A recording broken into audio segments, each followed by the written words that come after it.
There he is, right there, right there, right there, right there, right there, right there. Wow. Did you see that? He got right down there on that curve. Good Lord. Lordy me. Buddy. Now he came up there. You know, it got right around that current side. And did you see it when it got right down by that shell bar, how it just started? The shrimp just started skipping. Wow, that's a big. That fish right there has got a little bit of weight to him. You know, we've been easing down this creek the whole time with this trolling motor. And you know, we got in here, nice little flat, not no more water. We couldn't have went any further anyways. And that fish bit probably in about inches of, and he is not giving up an inch.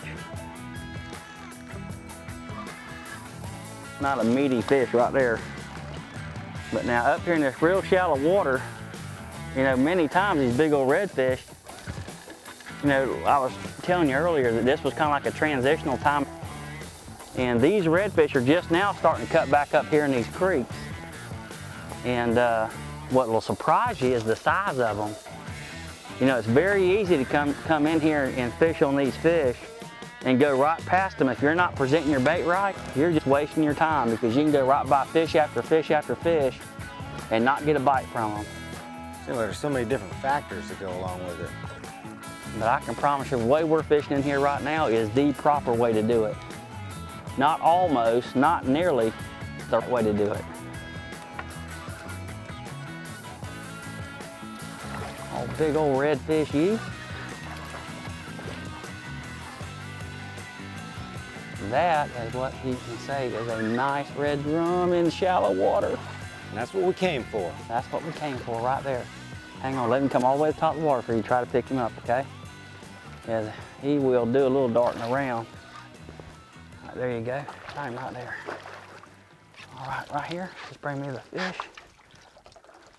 And there you have it right there, Chris. That is what we came for, buddy. Good job. That is a nice, probably I say a 32-inch, 33-inch red drum right there. You know, there's several pounds of fish. And you can see right here, that's why they call it a spot-tail bass, you know.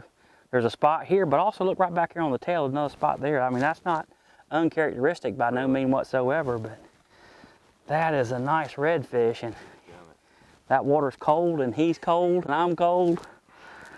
But there it is.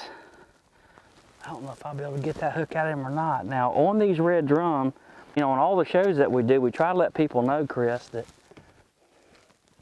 you know, the red drum slot limit is 14 to 23 inches. And of course, that fish is well over the slot limit. But I mean, it's still a great fish to catch. Great rush, you know? We'll put him back in there, and you know, I know y'all want to try to get a few redfish to eat, and we'll keep on trying in this hole right here and see if we can't get another fish out of it. But that is a fine redfish right there. Real fine. Put him back in there. There we go. Well, that's one way to start it out. Just need to put a bait on, get another one. Redfish.